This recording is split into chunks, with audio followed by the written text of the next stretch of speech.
Hay que entender una audiencia pública de la Comisión Interamericana de Derechos Humanos. Es bueno que no confundamos con la Corte Interamericana. Venezuela está en proceso, como sabemos, de retiro.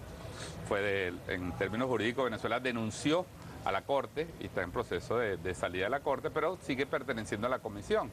Ahí va a haber unos representantes, está el secretario general del Sindicato Nacional de Trabajadores de la Prensa, varios periodistas que van a denunciar, van a montar un expediente sobre Venezuela a propósito de lo que ha sucedido en este último mes y medio, para repetir las matrices de opinión y todo el desarrollo de esta estrategia de descrédito a la democracia venezolana, ahora por supuestas violaciones a los derechos de los periodistas, el ejercicio de la libertad de expresión, la censura en Venezuela, y va a haber una representación de Venezuela que también, por supuesto, tendrá la oportunidad de poner la posición del gobierno venezolano y de la realidad de lo que pasa en ¿Quién nos va a representar?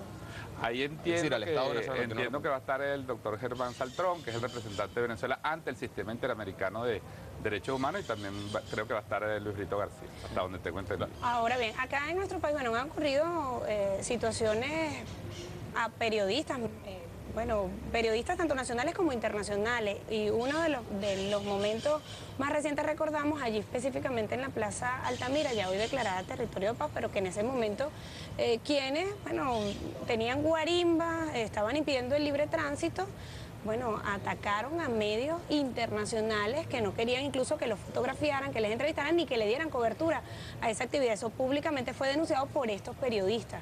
Es decir, hay una visión de lo que está ocurriendo en nuestro país por un grupo de periodistas que pueden presentar y que han mostrado a la luz pública cómo son tratados por algunos sectores.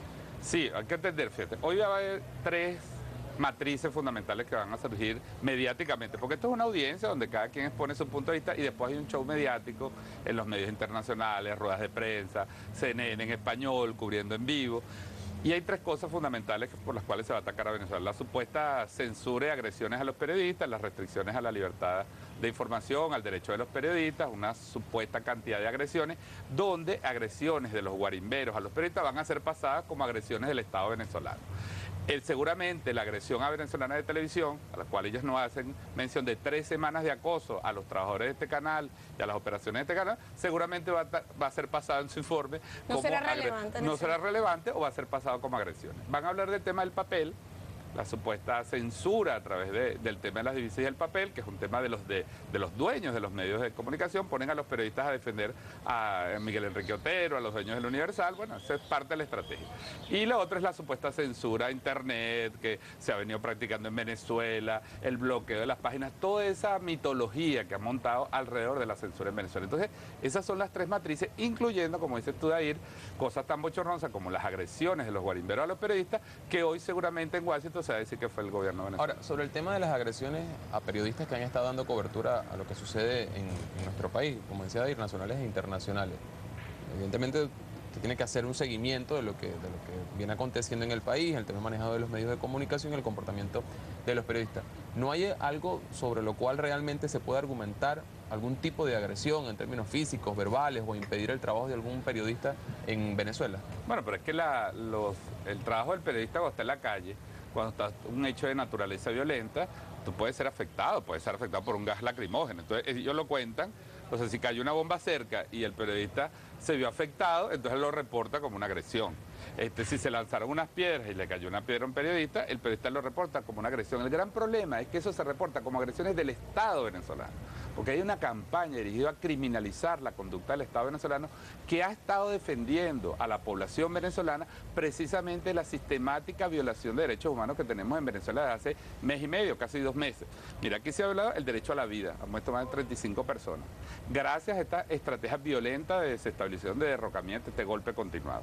Aquí se ha violado el derecho a la salud, pues gente que se había visto afectada, incluso han fallecido por no poder llegar al centro de salud. Aquí se ha afectado el derecho a la educación de los miles de niños, niñas, adolescentes y jóvenes que han perdido clases, que no han podido pasar. Aquí se ha afectado el derecho al libre tránsito, porque la gente no puede pasar a su urbanización, no puede salir de su casa, han muerto gente tratando de pasar.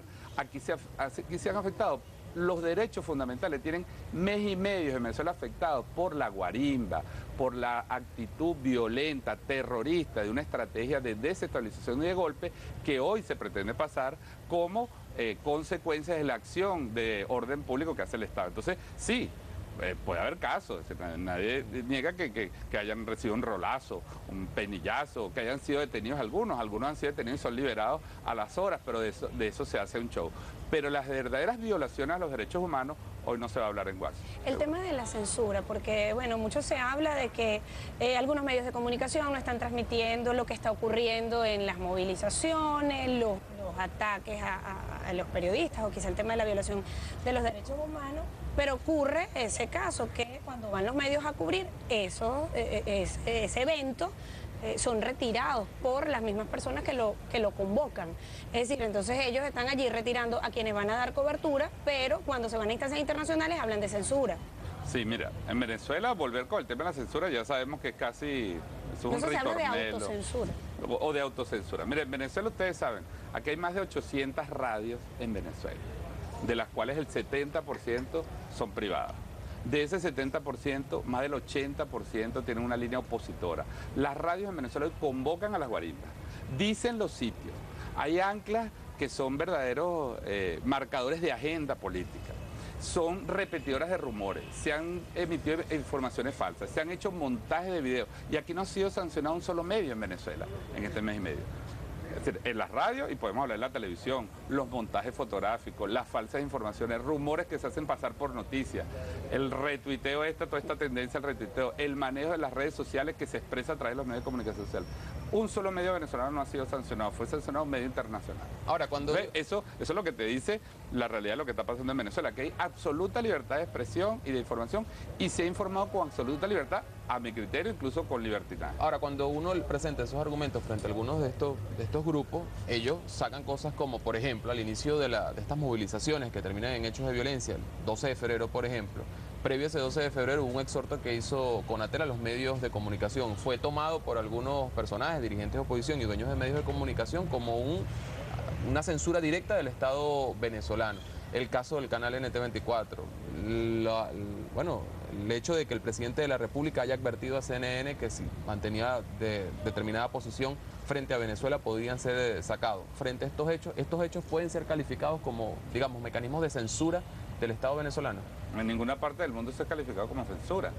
El exhorto es un mecanismo del Directorio de Responsabilidad Social obligante de la ley. Nosotros estamos obligados a exhortar, a llamar a la responsabilidad, que es el concepto fundamental que hace contrapeso a la libertad de información en Venezuela. Si no existe libertad sin responsabilidad. Y eso es lo que hace, es un exhorto. El exhorto, algunos lo han acatado, otros no lo han acatado. Y ellos lo interpretan como autocensura. Nadie puede autocensurarte, Luis Dair. La autocensura, por su propia naturaleza lingüística, es interna. Ahora, lo de NTN24, bueno, volver con esa historia, un canal internacional desde Colombia, emitió entre las 11 de la mañana y las 6 de la tarde del 12 de febrero 5 horas y media dedicadas a Venezuela. De 5 horas y media dedicó el 80% de su tiempo a la cobertura de llamados de violencia, al derrocamiento, al desconocimiento de las autoridades.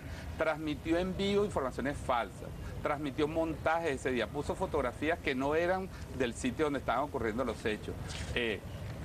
Eso está tipificado en la Ley de Responsabilidad Social, en la Constitución, en el Código Orgánico, en el Código Penal venezolano como propaganda de guerra. La razón que lleva al presidente de la República a tomar esa decisión es que tú no puedes aceptar en ningún país que un canal de otro país, un canal privado, agreda informativamente al pueblo venezolano. ¿Cuál sería su exhorto a los dueños de medios de comunicación social ante la situación? El mismo que ha venido haciendo el Directorio de Responsabilidad Social, las leyes venezolanas. Aquí se puede informar con absoluta libertad, aquí se habla con absoluta libertad, pero el que emite tiene que hacerse responsable. Entonces, lo que no puede hacer es que alguien emite una información falsa y después diga, es que me llegó un tuit y yo no lo confirmé. Bueno, tú eres responsable. Así es la vida, ¿verdad? Uno es responsable de los hijos, de la familia. Bueno, uno tiene que ser responsable en la comunicación y ese es el exhorto que hacemos. Y el llamado, la conciencia, estar alerta ante este nuevo montaje que se pretende hacer hoy en Washington con informaciones falsas, con exageraciones, con medias verdades, que lo que buscan es desacreditar internacionalmente a la democracia venezolana. Bueno,